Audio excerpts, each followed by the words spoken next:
CMR shopping mall ఆడి శ్రావణం అతిపెద్ద KG sale up to 61% offer 1+1 combo offer. So ఇప్పుడే shopping చేయండి.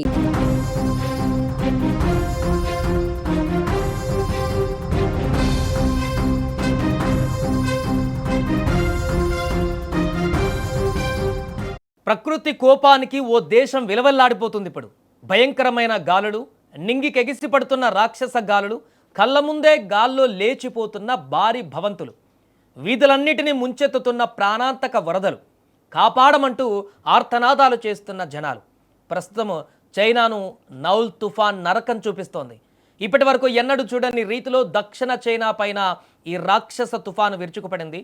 గంటకు 145 కిలోమీటర్ల భీకర వేగంతో వీస్తున్న గాలులు మనుషులను సైతం గాల్లోకి ఎత్తిపడేస్తున్నాయి. ఒక మాటలో చెప్పాలంటే చైనాలో పరిస్థితులు యుగాంతాన్ని తలపిస్తున్నాయి. చైనా ప్రభుత్వం అత్యంత తీవ్రమైన రెడ్ అలర్ట్ ప్రకటించిందంటే పరిస్థితి ఎంత దారుణంగా ఉందో అర్థం చేసుకోవచ్చు. రాత్రికి రాత్రే నగరాలు ఖాళీ అయిపోయాయంటే నౌల్ తుఫాన్ సృష్టిస్తున్న ఆ విలయతాండం ఎంత భయంకరంగా ఉందో ఒకసారి ఊహించుకోండి.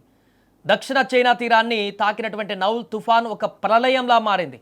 గంటకు ఏకంగా 145 కిలోమీటర్ల వేగంతో వీస్తున్న ఈ గాలుల దాటికి నగరాలు చిన్నాభిన్నమవుతున్నాయి. ఈ భయంకరమైన గాలుల దాటికి బహుళ అంతస్తుల భవనాల పైకప్పులు, రేకులు గాల్లో కాగితాల్లాగా ఎగిరిపోతున్నాయి. కొన్ని చోట్ల భవంతులు బాల్కనీలు భారీ హోల్డింగ్లు విరిగిపడి కింద ఉన్నవారిపైన పడుతున్నాయి. రోడ్డు పైన నడిచే వెళ్ళడం కాదు కదా, నిలబడడం కూడా సాధ్యం కానంతగా గాలుల తీవ్రత ఉంది. వీధుల్లో వెళ్తున్నటువంటి జనాలు గాల్లోకి లేచిపోతున్నారంటే ఈ తుఫాను ఎంతటి తీవ్ర రూపం దాల్చిందో అర్థం చేసుకోవచ్చు.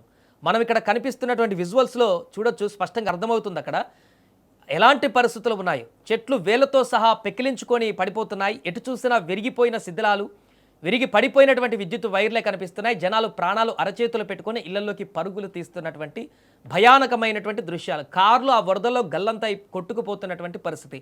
బొమ్మ కార్లు కనుక కొట్టుకుపోయినట్టు ఆ వరదల్లో కార్లు, అంటే వరదతో పాటు గాలి తీవ్రతగా కూడా హెవీగా ఉంది కాబట్టి బొమ్మల కార్లలాగా ఆ యొక్క కార్లు కూడా అలా వరదతో పాటుగా పరిగెడుతున్నటువంటి పరిస్థితి కనిపించింది.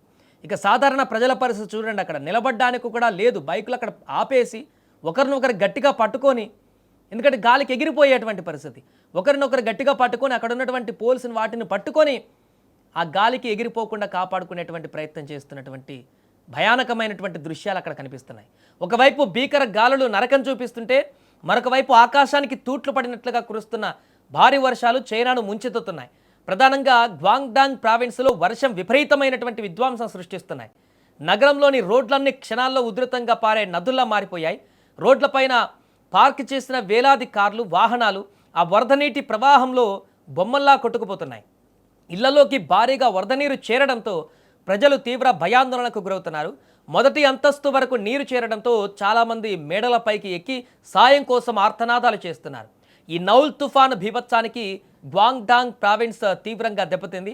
పరిస్థితులు చేయి దాటిపోతుండడంతో చైనా జాతీయ వాతావరణ కేంద్రం రెడ్ అలర్ట్ జారీ చేసింది.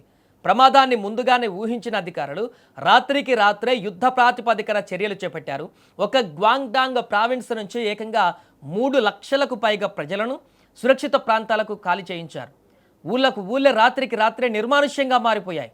దేశ రాజధాని బీజింగ్తో సహా అనేక ప్రధాన నగరాల్లో బాధితులకు ఆశ్రయం కల్పించడానికి ఏకంగా 28 అత్యవసర సహాయక పునరావాస శిబిరాలను కూడా ఏర్పాటు చేశారు. మిలిటరీ రెస్క్యూ టీంలు రంగంలోకి దిగి వరదల్లో చిక్కుకున్న వారిని బోట్ల ద్వారా సురక్షిత ప్రాంతాలకు తరలిస్తున్నారు. నౌల్ తుఫాను దెబ్బకు చైనా రవాణా వ్యవస్థ పూర్తిగా స్తంభించిపోయింది. భారీ వర్షాలు, భయానక గాలుల వల్ల విమానాల రాకపోకలకు తీవ్ర అంతరాయం ఏర్పడింది. నిన్న ఒక్కరోజే 410కి పైగా విమానాలు, 150కి పైగా హైస్పీడ్ బుల్లెట్ రైలు సర్వీసులను అధికారులు రద్దు చేశారు. దాంతో విమానాశ్రయాలు, రైల్వే స్టేషన్లలో వేలాది మంది ప్రయాణికులు చిక్కుకుపోయారు. ఈ తుఫాను ప్రభావం కేవలం చైనాకే పరిమితం కాలేదు, పొరుగున ఉన్న హాంకాంగ్ పైన ఇది విరుచుకుపడి వినాశనం సృష్టిస్తోంది. తూర్పు తైవాన్లోని పలు ప్రాంతాలలో కూడా ఈ తుఫాను వల్ల భారీ వర్షాలు కురుస్తున్నాయి. నౌల్ తుఫాను వాయువ్య దిశగా కదులుతూ గ్వాంగ్డాంగ్ తీరాన్ని తాకడానికి ముందు మరింత బలపడే అవకాశం ఉందనేటువంటి వార్త అందరిని వణికిస్తుంది. తీరాన్ని తాకిన తర్వాత ఈ తుఫాను ఉత్తర వాయువ్య దిశగా ప్రయాణించి క్రమంగా బలహీనపడుతుందని వాతావరణ శాఖ చెబుతున్నప్పటికీ అది వెళుతూ ఎంతటి విధ్వంసాన్ని మిగులుస్తుందో అని చైనా ప్రజలు భయంతో వణికిపోతున్నారు. ఎంతటి సాంకేతికత పెరిగినా, భవంతులు నిర్మించినా ప్రకృతి కోపానికి మానవుడు ఎంతటి అల్పుడో ఈ నౌల్ తుఫాను మరొకసారి నిరూపించింది. ప్రస్తుతం చైనాలో నెలకొన్నటువంటి ఈ భీకర పరిస్థితికి అక్కడ రెడ్ అలర్ట్ జారీ చేసి ప్రజల ప్రాణాలను కాపాడడానికి నిరంతరం శ్రమిస్తున్నారు. What's up?